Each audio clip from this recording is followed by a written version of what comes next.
Hello everybody, you can call me Nova, and welcome back to Ori and the Blind Forest. Originally, when I recorded this, I thought it was going to just be added onto the last episode, but obviously that didn't happen, so enjoy what is essentially a bonus episode. Oh, neat.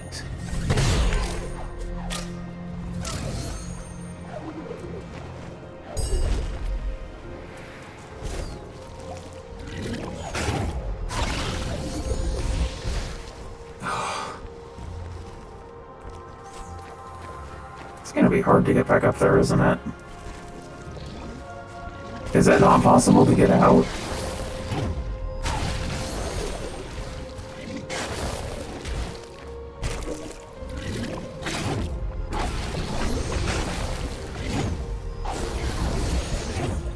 Because you just gotta time it really specifically. Oh, come on!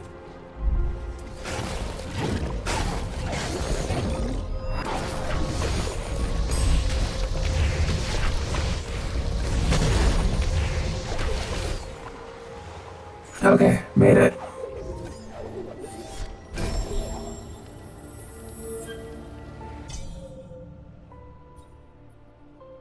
Hollow Grove, Sunken Glades?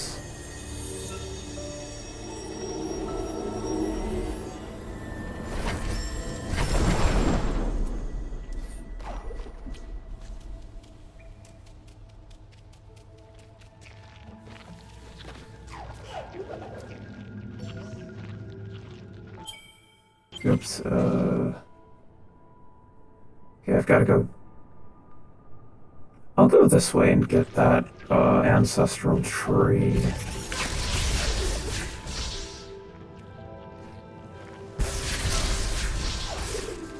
Oh, apparently I won't.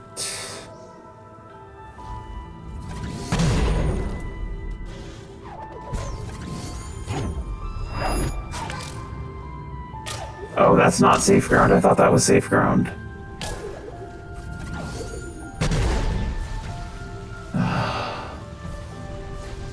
It seems like everything down here is closed off.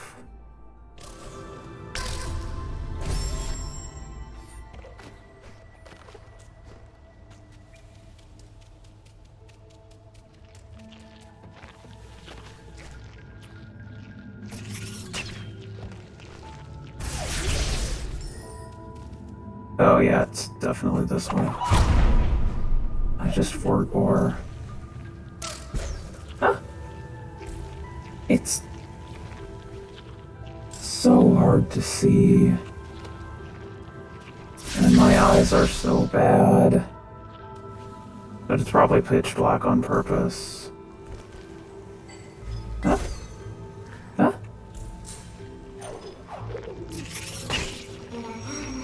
This light from the spirit tree, it was a gift from our kind. It was given to Naru, who stood by our side. Okay, will it follow me like the... It will not follow me like the other one did.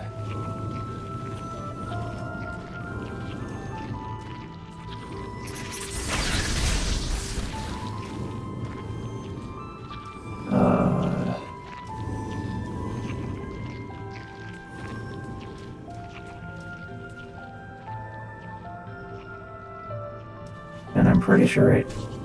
Yeah, it deactivates those.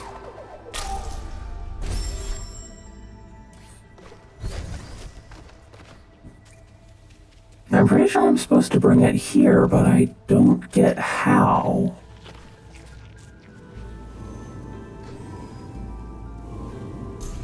Oh, these are solid.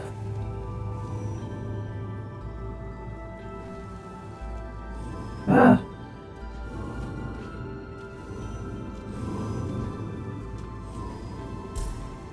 Okay, you can't double jump or anything while you're holding this.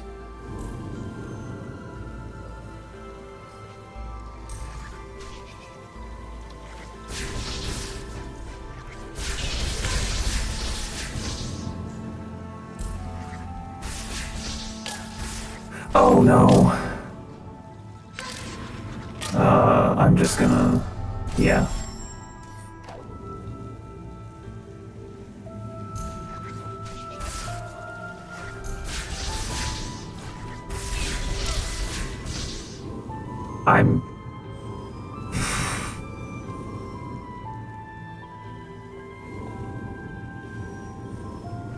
I really wish this one also just followed you.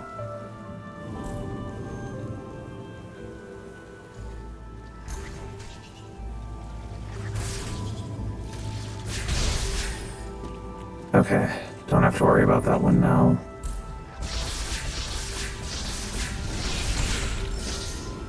I didn't see where to go next. Oh.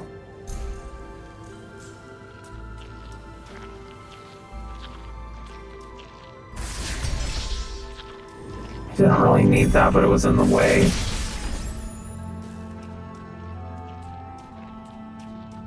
This is really neat. Oh. Why is it on fire?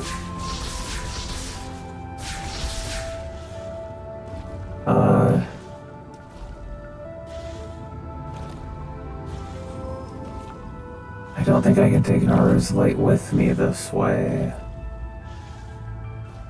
Maybe if I leave it here, I can come back for it?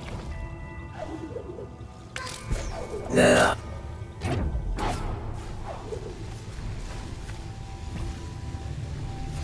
Okay, there must be a switch for this one somewhere. It's probably nearby. I don't see any gears. Oh, it does follow you.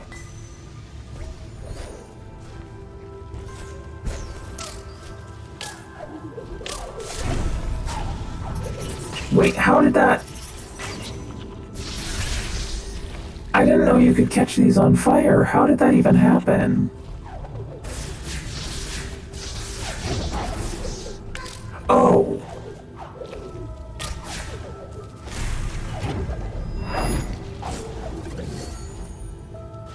I redirected the purple flame into it, didn't I?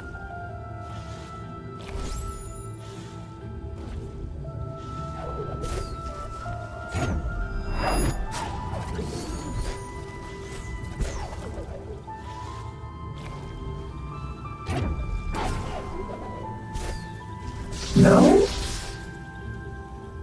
Oh, this is solid ground. Ah. I thought this wasn't solid ground. Oh, now it's... on fire? Did Sane do it?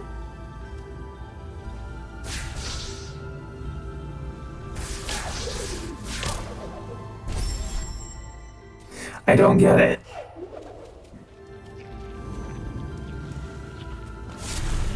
Oh, it's Naru's light. Oh, I forgot that was there.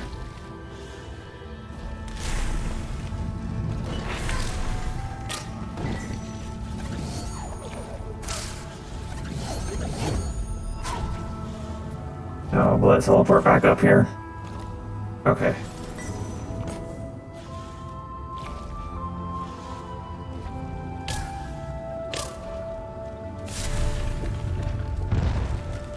Ah.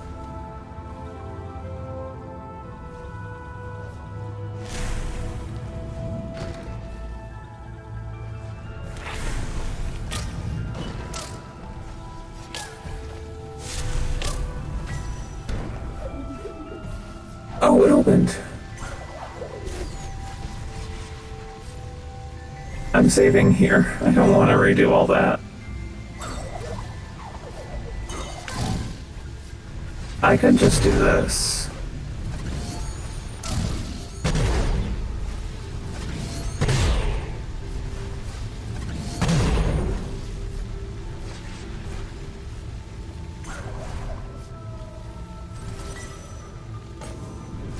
This totally was meant to be played earlier.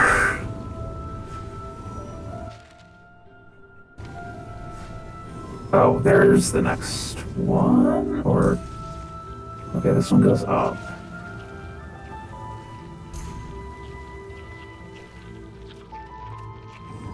Okay, I think I want to take it this way.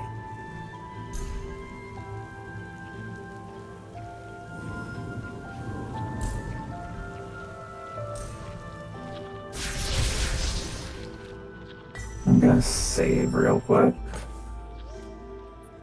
Oh, there's one of the things I can set on fire.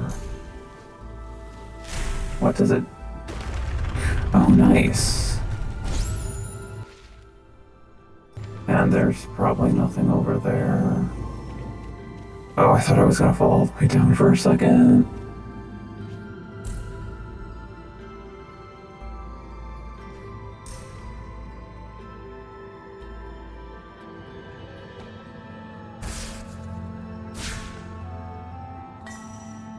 Not supposed to do anything with it at the statue of whoever that is.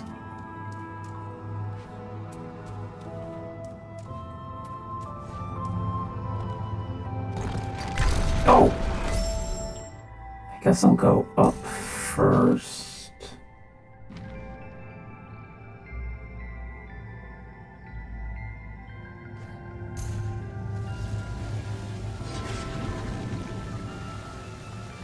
Oh. Oh. That's gonna be hard.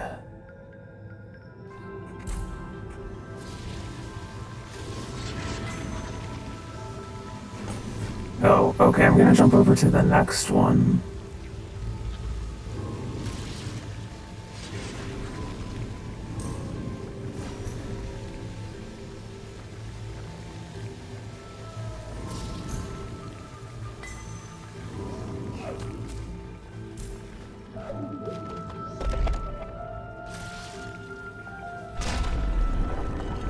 Oh. I'm guessing I put it in there?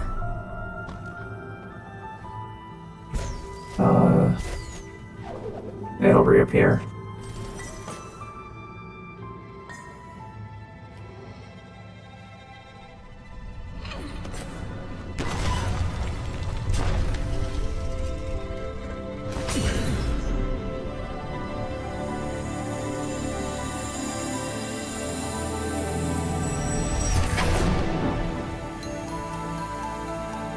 Oh, it turned the lights on! Ori, look, even though our light had grown weak in its haze, it lifted the darkness that held claim of this place.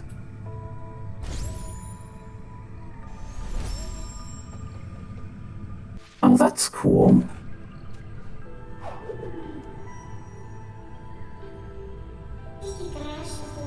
Eki was looking for Naru, but she was gone when he came. He was swift like the wind and sprinted with haste, but surrounded by darkness, he lost his way.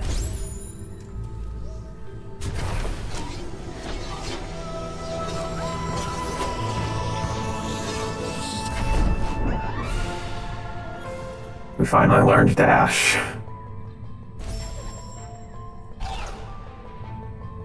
Ooh. Gotta use dash to get through there. There's another ancestral tree down here somewhere. It's all the way down there. We're getting it. Let's head for this thing first, though. Oh! Map fragment!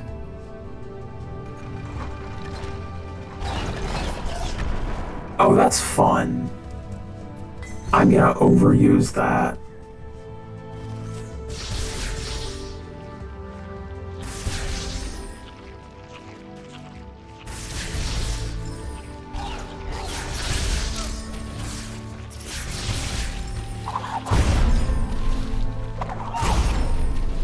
You know, it never occurred to me to,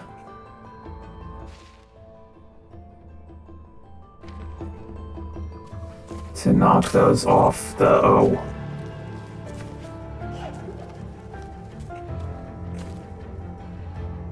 Off of,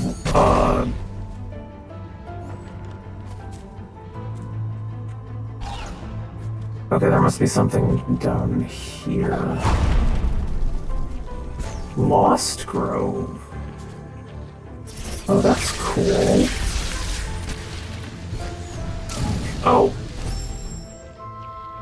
Oh, I didn't notice this. Oh.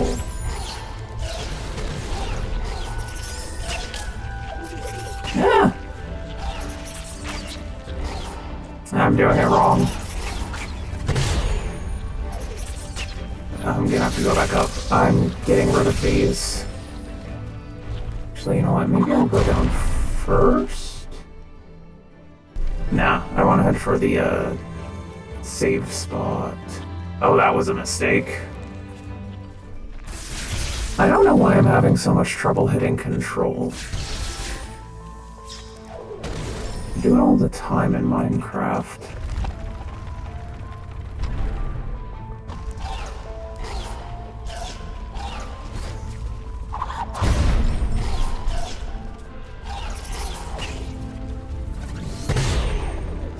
Oh, I made it. Oh, and that does the same thing for getting back. Cool. This area is... Oh!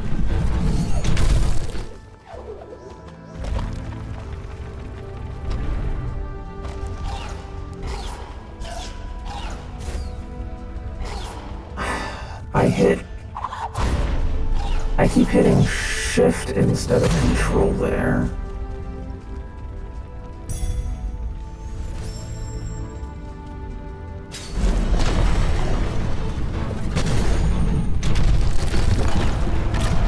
Ah!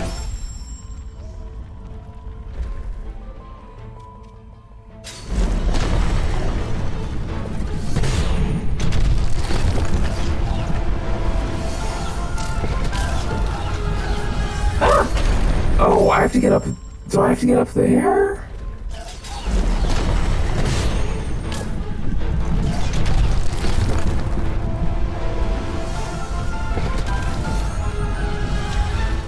Ah!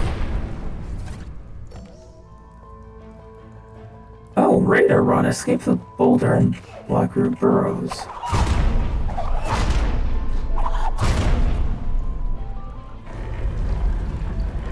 Oh, neat.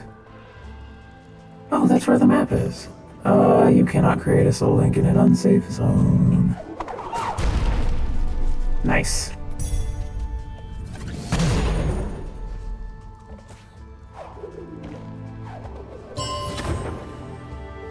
We got a life cell. Oh. Oh, is this one special? We should return here later. There is much left unknown. Down below we may find the place they once called their home.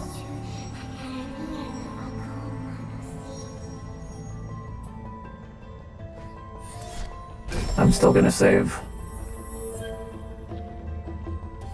And get the map.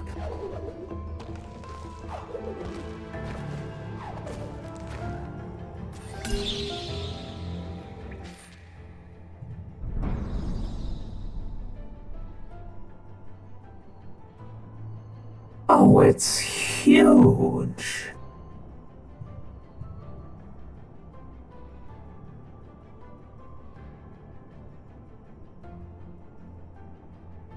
I should have done an intro.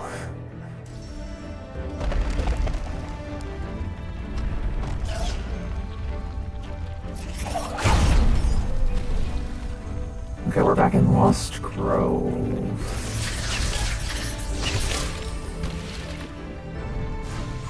Oh, yeah. Oh. Okay.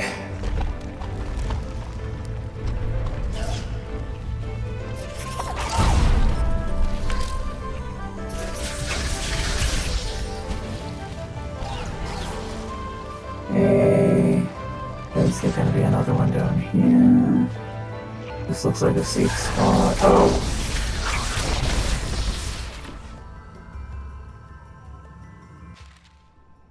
Let's go this way first.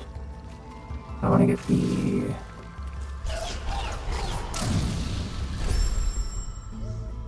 Oops. I should save down there. Oh, I didn't notice that statue.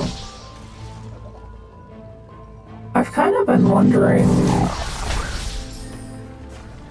Well, I guess not even specifically what Naru is. What is Ori? Like, does this species have a name? Oh. Oh. It seems like there's gonna be something up here. It'll probably activate once I get up there.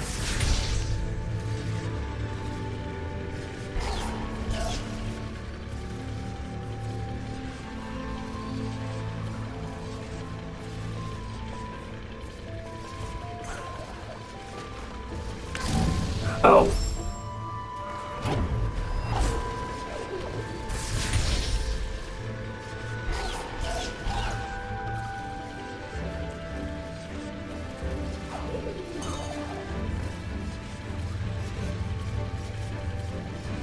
Oh, I can get on here safely.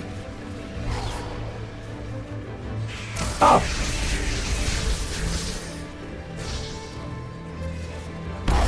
Oops. Oh. That would have been really frustrating.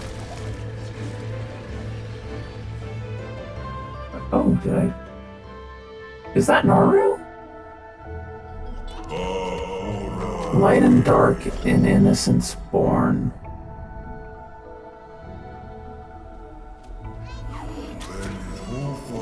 And though she was lightless,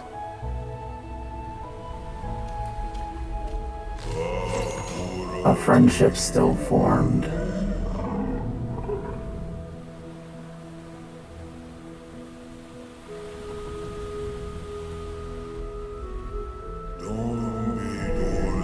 But the bond that was made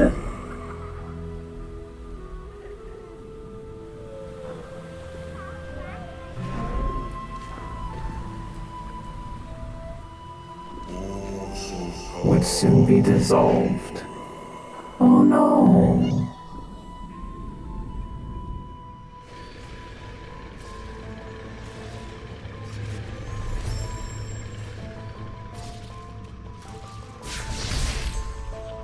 So this is super interesting. I can't believe you can skip this whole thing. Oh, I need Naru's light to light that, don't I? Oh, wait. Soul could cast our light. Even in the dark she would see. She lived deep in this grove, now she rests here in peace. Did all the little light guys get revived? You've gained Light Burst. To use this ability, either press or hold R in order to cast a Light Burst.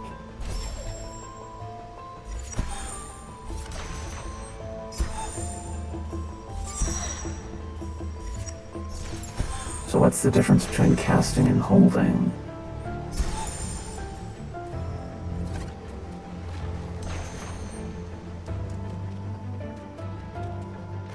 Or...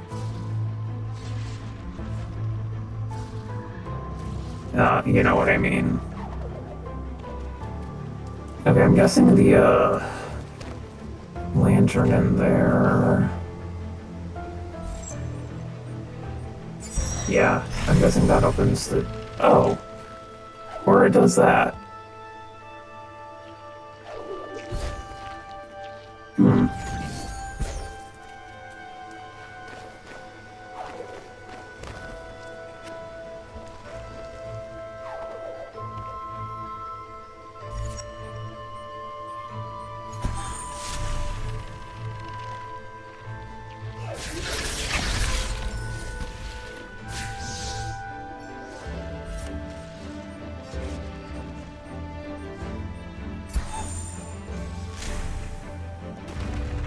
Oh, explosive lob. This is so cool. Oh, this is how you open the one and right before the.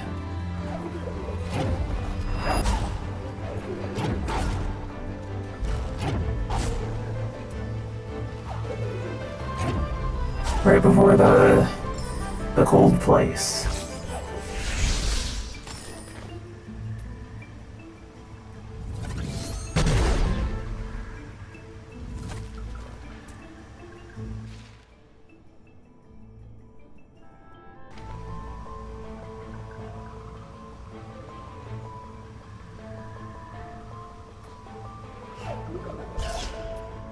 Nice.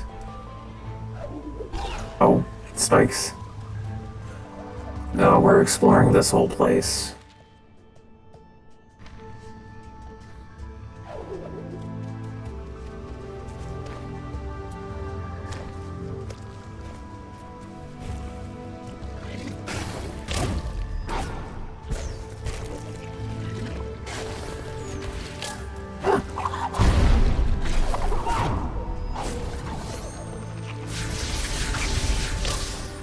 Ah.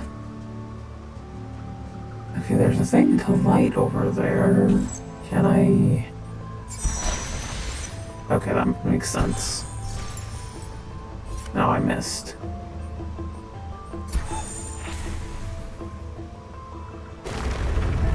Oh, nice.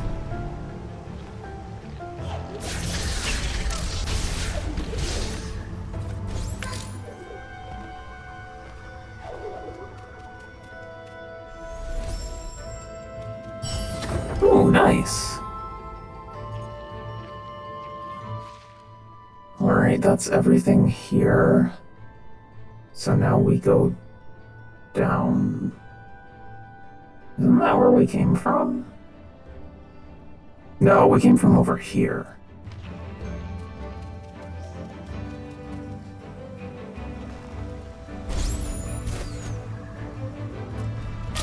Oh, I forgot about that. Good thing I saved.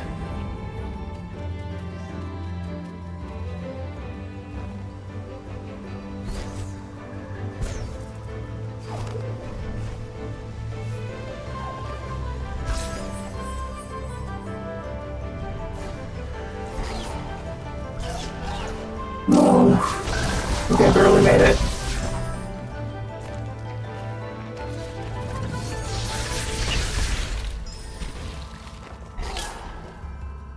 Oh, the dash ability is so cool.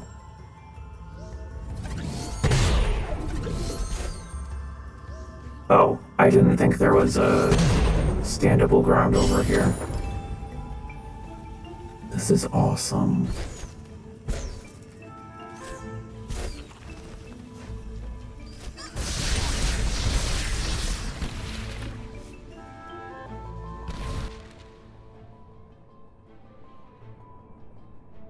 Okay, we'll go this way first.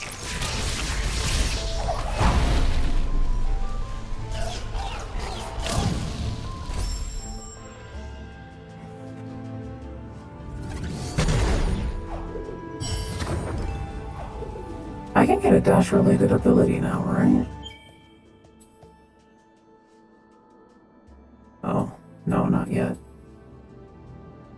Well, I still want to get to those. Oh, come on.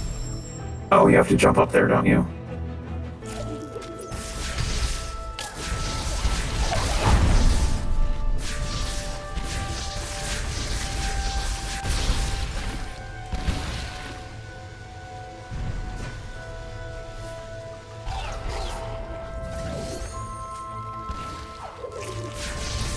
Ah! Oh, come on!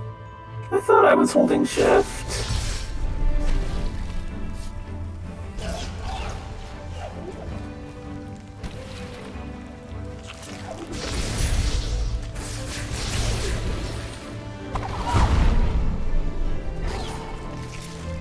Ah!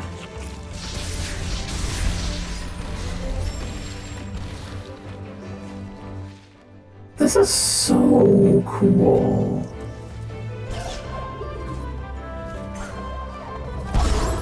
Oops. Use bash on light burst. That's...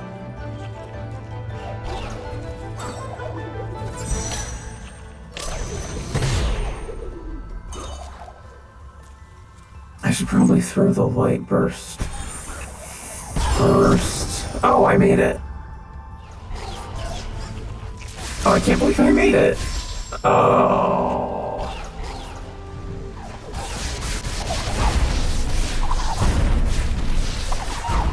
Okay, I got him.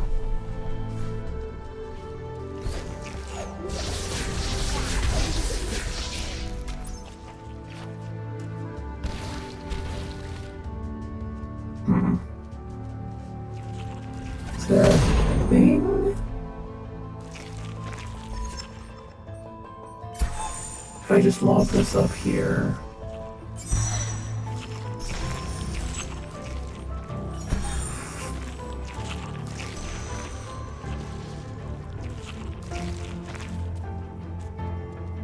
I don't see a torch over there. Ah!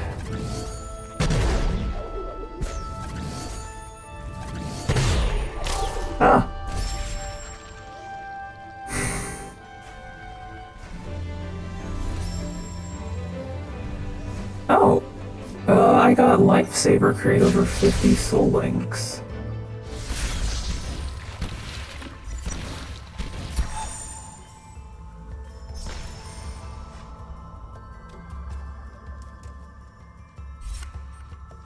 Do these hurt enemies?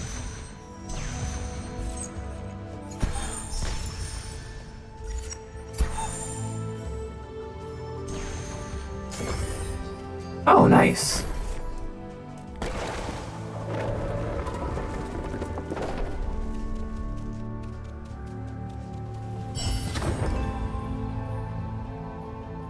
And we gained an ability point, and we're gonna get some energy back. That's nice. Oh, it requires 3. Also requires 3.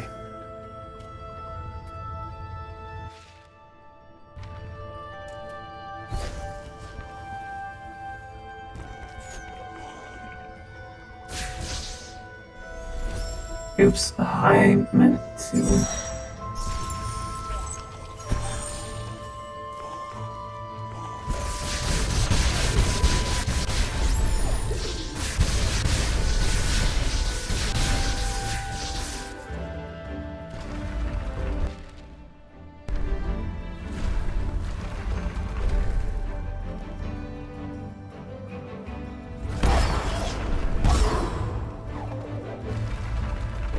Oh, it's a torch.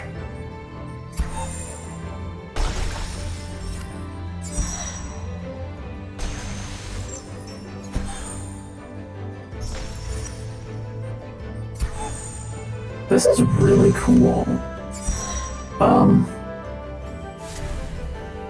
Sorry I'm not talking very much, I'm just very into this.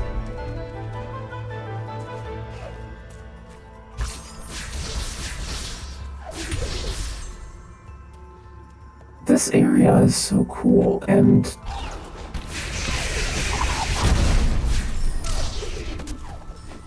Naru is like...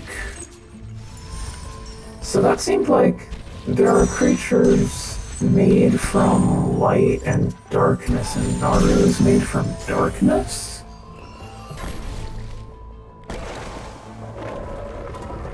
Why doesn't the light affect...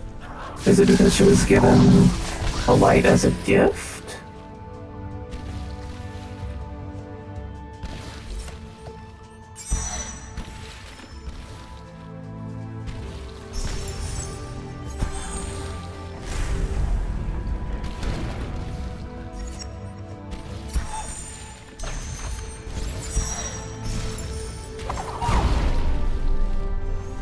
Oops. I keep hitting E when I'm trying to hit R. I needed to be saving more anyway.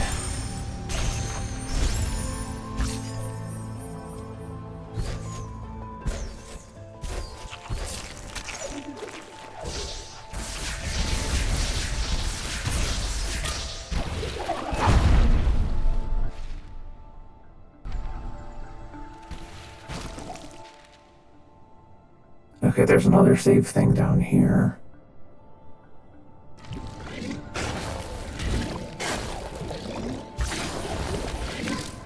Ah. Yeah.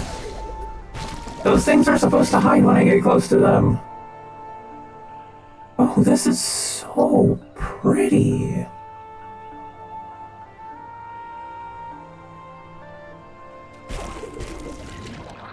Ah.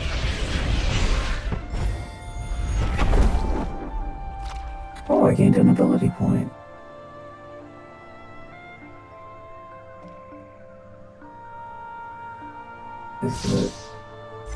Is it this? No.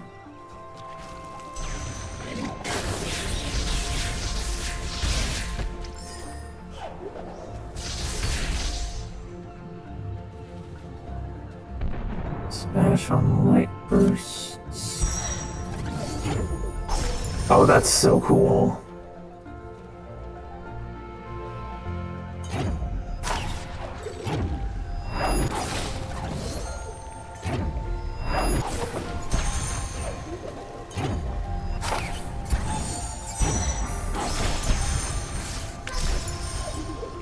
I'm just gonna go over here.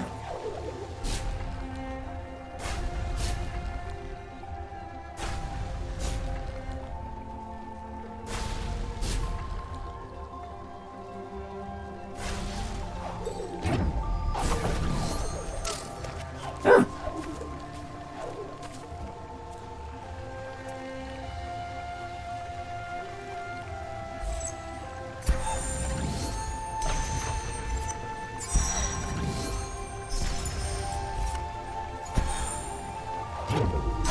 There we go. That's gonna take a while to get the hang of. Okay, for a second I thought that was gonna be another timed one. And an ability cell. I'm getting triple jump. That's awesome.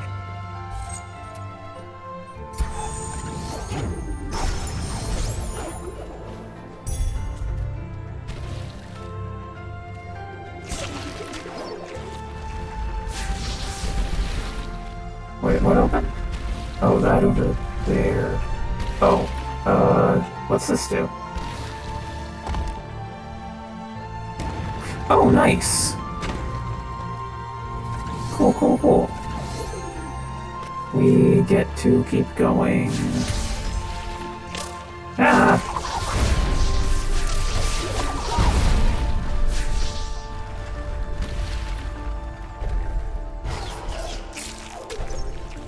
Nice. Ah!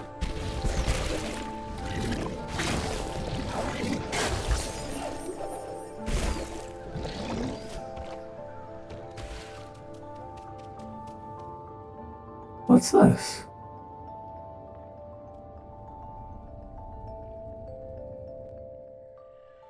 Is that Naru's father? Or mother?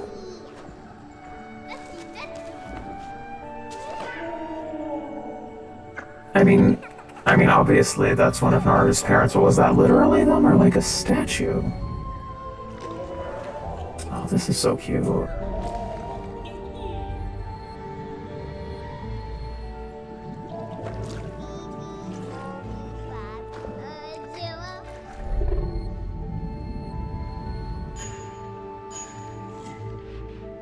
Naru carved all those? Well, maybe not all of them, but...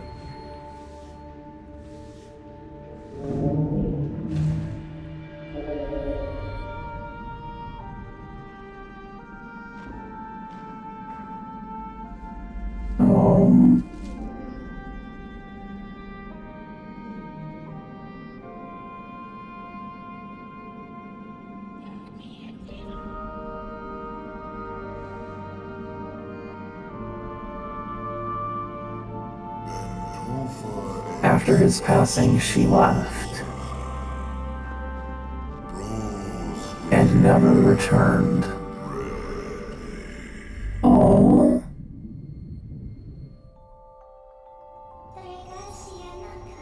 are gone from our forest, there is no time to grieve. Remember those who have passed, and they will forever live on.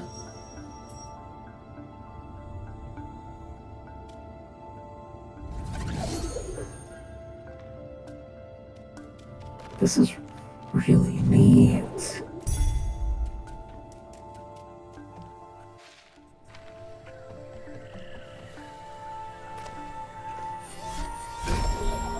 This place is really colorful. Oh, safe and sound. Save at every spirit well. That's neat. So Wernario and her parent, the last of their kind too? Oh, there's stuff down there.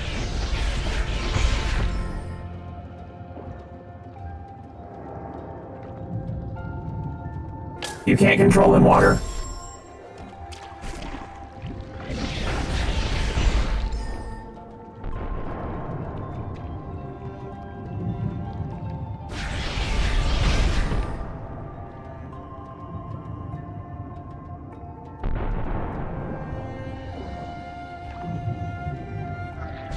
Oh, I barely made it.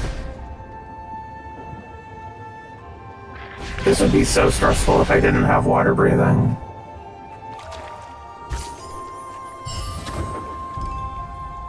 And we got an ability cell.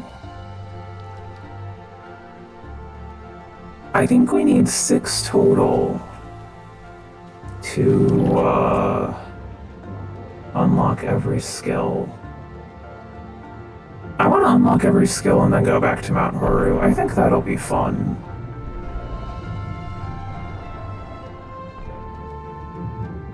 Oh, I wasn't looking. Oh, barely made it.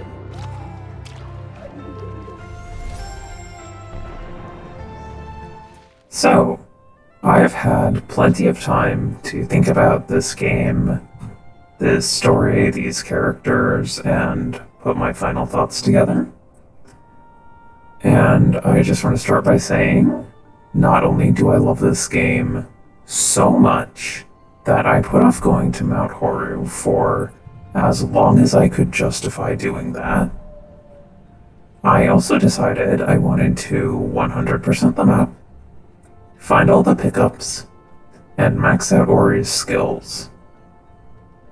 So that's going to be playing in the background while I talk about what I think of the game as a whole, unless I'm gonna be showing a scene that I'm talking about or something. Also, I'm probably going to be jumping around a bit. It's kind of hard to talk about some parts of this game without also talking about others. But that's one of the things I like so much about it. Everything's intertwined, and it all wraps up so neatly. Also, I'm sure none of this is super original. This is just fun for me.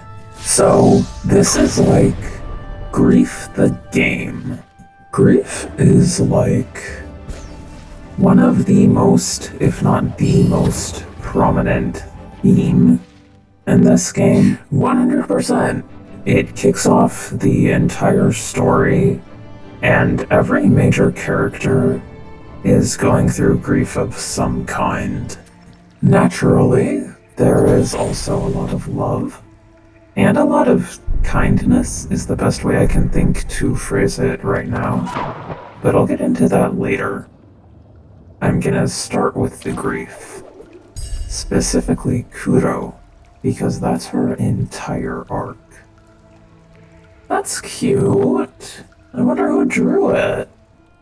Also, I am a sucker for a good villain, and I think Kuro is fantastic.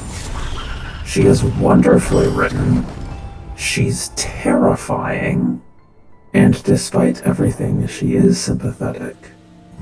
Her whole story is her processing her grief for her children. We even very clearly see her go through each stage of grief.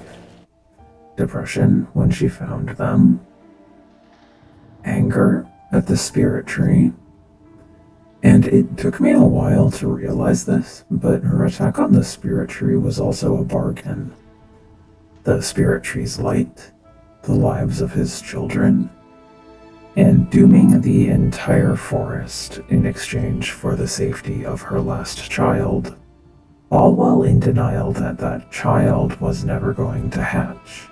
And despite the noise it made in Kuro's nest and the flashback, I do think that egg was dead or dying. It already didn't hatch with its siblings, and Sane said the decay had been going on for years. Also, thanks to Gumo reviving Naru, we know that although the spirit tree's light can destroy creatures of shadow, it can also be used to revive them, and we also know that the spirit tree was literally the source of life for the forest. So how is the egg supposed to hatch without that? How can new life come to be without the source of it? And the thing Kuro needed to snap out of that was to connect with someone like her, Naru. Seeing that same grief in another mother finally shook her out of that years-long rage. But to me, the most striking part of that final scene is, although in the epilogue everyone appears to have forgiven Kuro, I don't think she ever forgave the spirit tree. For the majority of the game, Kuro's eyes are filled with the spirit tree's light. Initially, I think it was burning her eyes, because she's a creature of shadow and she was staring directly into it. That's probably comparable to, like, staring right at the sun. Come to think of it, Sane did compare the spirit tree's light to sunlight on top of Sorrow Pass. When Kuro got back to her nest, the spirit tree's light faded from her eyes, but it came back when she realized her children were gone. She was so distraught and angry that all she could see was the thing she hated. She was blinded by it. But even when she decided to return Sane to the spirit tree, the light didn't fade from her eyes. She was still angry. She never forgave the spirit tree. She did what she did for her child and for Naru. I'll come back to Kuro later, but it's gonna be more gameplay related than story related. So for now I'm going to move on to Naru and Ori and their grief. We don't know that much about Naru's family. We only ever saw her father. But it was clear he was kind and loving, exactly like she was. And when he passed, she went out to find her own family and clearly emulated how she was raised with Ori. She might have also passed on his artistic skills. Come to think of it, like, we clearly see him teaching Naru to carve, and at the end there's that drawing of, Ori, Naru, Sane, Gumo, and Kuro, which I've kind of been assuming Ori drew. So with Naru, we got that short scene where she found her father that mirrored when Ori found her. And then, like I said before, she left and presumably processed her grief in a healthy way off screen. Ori's situation was a little different. First of all, Ori appears to still be a child, but I'm also not sure if the spirit tree's children age. So that's kind of hard to gauge. But when he goes out to try to find a place of his own, he finds a forest almost completely devoid of life. And after the intro, he doesn't really show much grief directly, which obviously there are gameplay reasons for. Alright, let's just, Ooh, Soul Master, earn all efficiency skills in the ability tree. And Ultra Split Flame. Combat Master, earn all combat skills in the ability tree. And Phenom, I didn't have time to read that one, but I'm guessing it relates to getting all the ability tree skills. But there is also that kind of weird thing about grief where you can get like the worst news of your life and then you still have to like wake up and go to work or school the next day. But more relevant and important, I think, is that just like Naru carried on her father's kindness, Ori carries on Naru's. When he does meet someone, his first instinct is almost always to be kind to them, unless they're a direct threat like the enemies in the game or Kuro. But when he met Sane and heard his story, he agreed to help him immediately. And even when Gumo tried to hurt Ori was kind to him. Sane's arc is sort of similar to that too. Sane knew the spirit children who were killed in Kuro's attack, and every time Ori found an ancestral tree and gained a new skill, he got to talk about his old friends, and Ori got to carry a piece of them forward, without which his quest would have been impossible. So Naru, Ori, and Sane's sources of grief are all in the past, no matter how recent. But Gumo finds out what happened to the other Gumon during the course of the game. He must have been locked out of the Forlorn Ruins for years, with no idea what happened to everyone else. He probably thought they just abandoned him. And that might be why he tried to steal the water vein. It was also a container of the spirit tree's light. Maybe he wanted to try to use it to unlock the door. But if that hadn't happened, he never would have met Ori. And if Ori hadn't been kind to him, and he didn't already trust Ori and Sane, he might not have been moved to revive Naru. And if he hadn't done that, Kuro never would have had that connection she needed.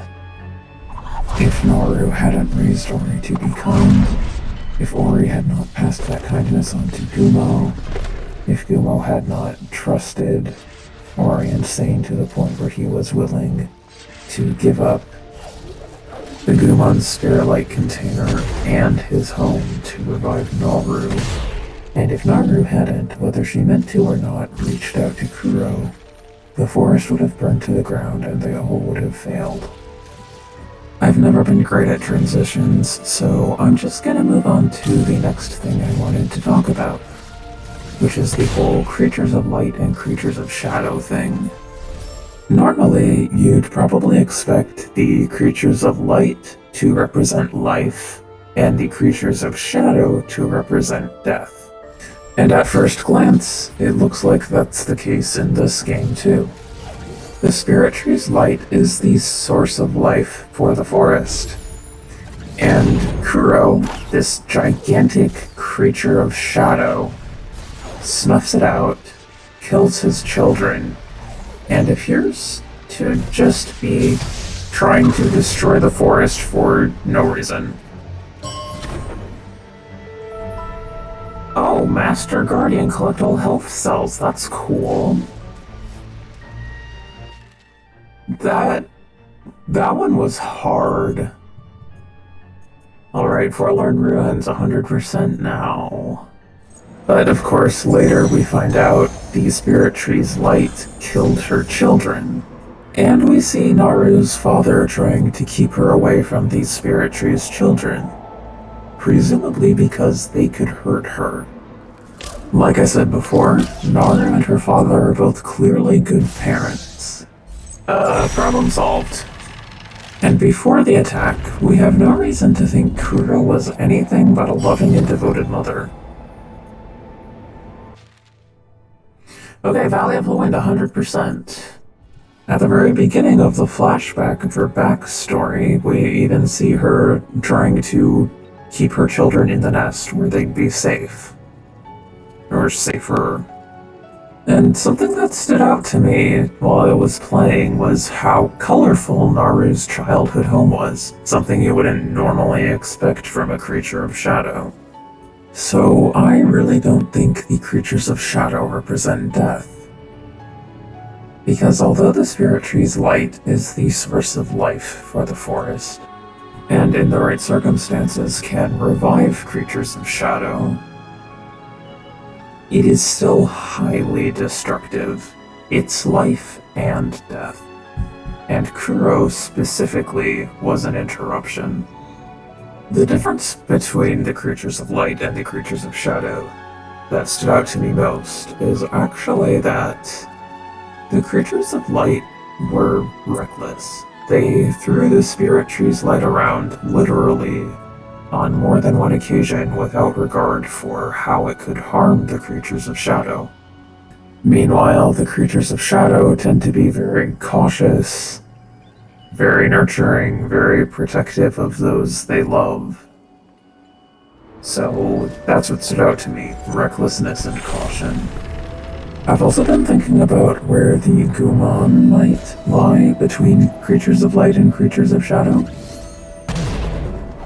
I'm inclined to say creatures of shadow, mostly because color seems to be important in this game, and they more resemble creatures of shadow than the spirit tree's children, who I think are the only confirmed creatures of light.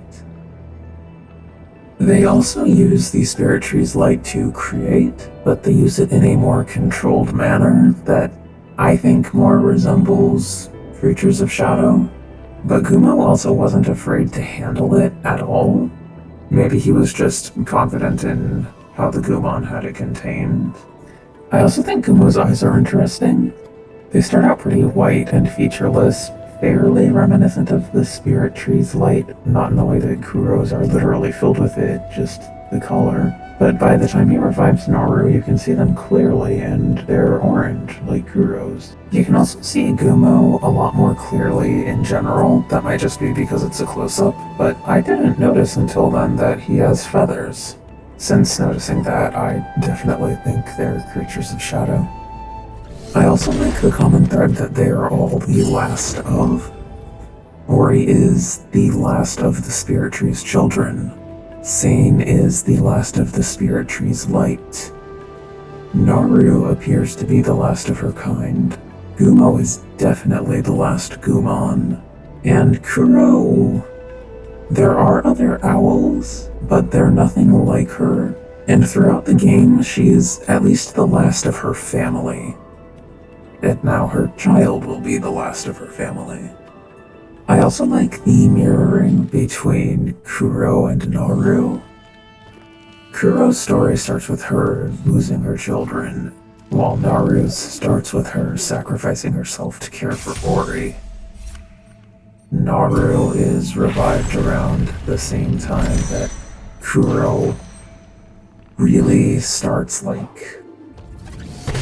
actively hunting for Ori after he chases him out of her nest. They're searching the forest for him at the same time, and they find him at roughly the same time.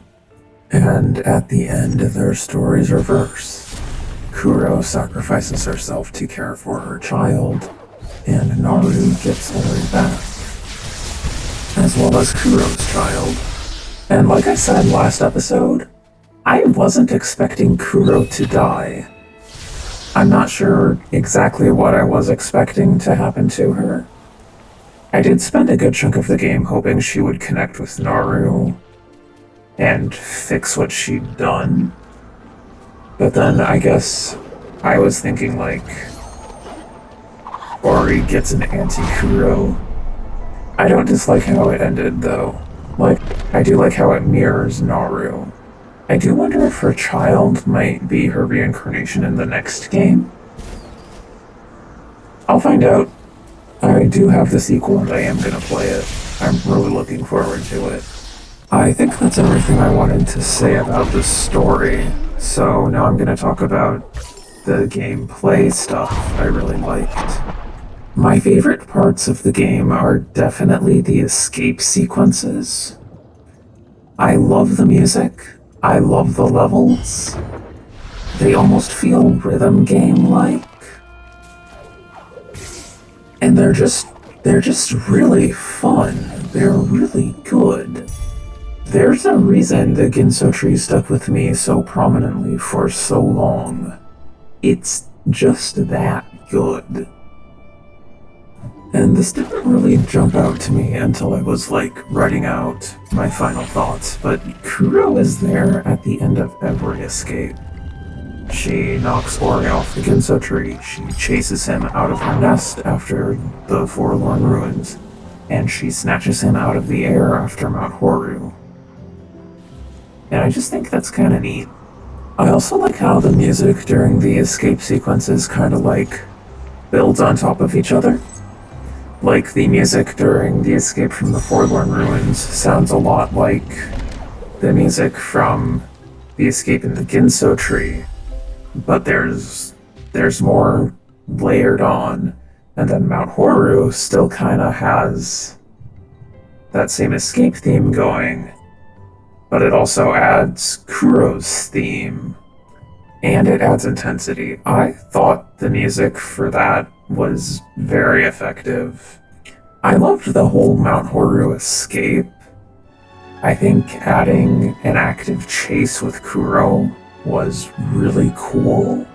And this is mostly what I was thinking of when I said she's terrifying. The way she's obscured or partly cut off, or at some points you can only really see her eyes, and that screech when she's getting closer, it all just makes her feel huge. It's very intimidating. I loved it. I also really like the map. It's huge. There's a lot to explore, and I had a lot of fun doing that. And between all the shortcuts and the warp points, it feels very connected, so it's really manageable to get around. And I like the incentive to go back to older areas with new abilities to get more pickups. I also like all the little signs of life in the background. Like, I spotted a few bridges and what I think are a couple houses. It actually makes the world feel like it was inhabited. Alright, I know this is kind of abrupt, but I think that's everything I wanted to say. There might be more, but I have to stop eventually. Like, I could probably think about this game for even longer and come up with more, but I have to finish this. So, thanks for listening, and back to Past Nova. Oh, Powerhouse, collect all energy cells.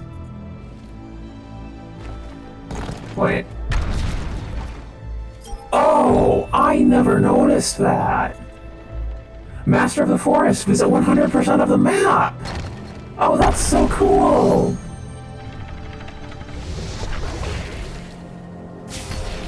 No stone unturned to find all secrets. And world at your feet, restore all map stones. And I already had the whole Mount Horu map.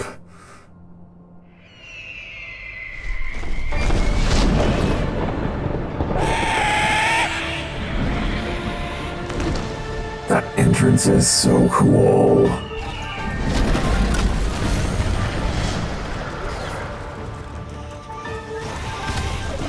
Okay, I've been watching other people do the escape runs.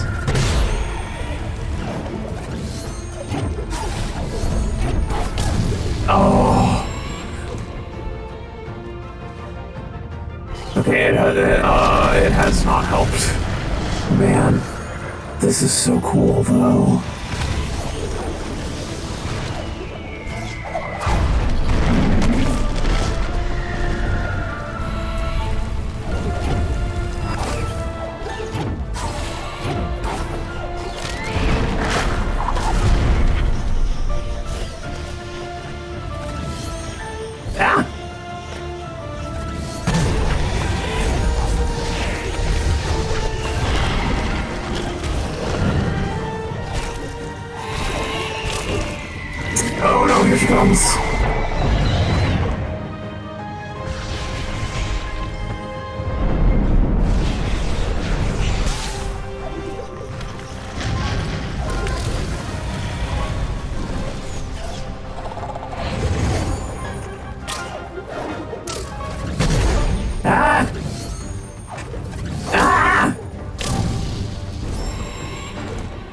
Getting stuck there is a death sentence.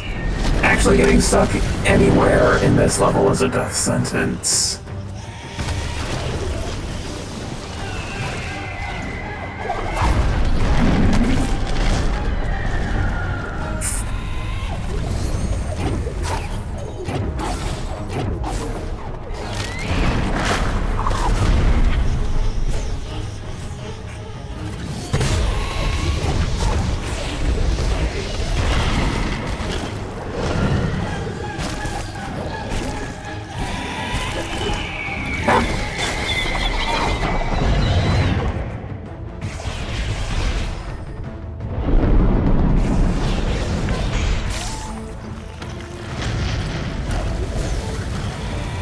Man, I wanna look around and appreciate the level more, but I can't.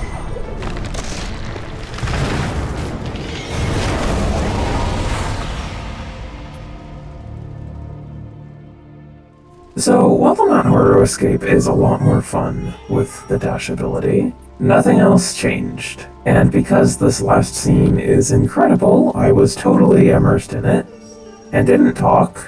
So I'm just going to fast forward this so we're not sitting here in silence and have a very anticlimactic ending to one of the best games I have ever played.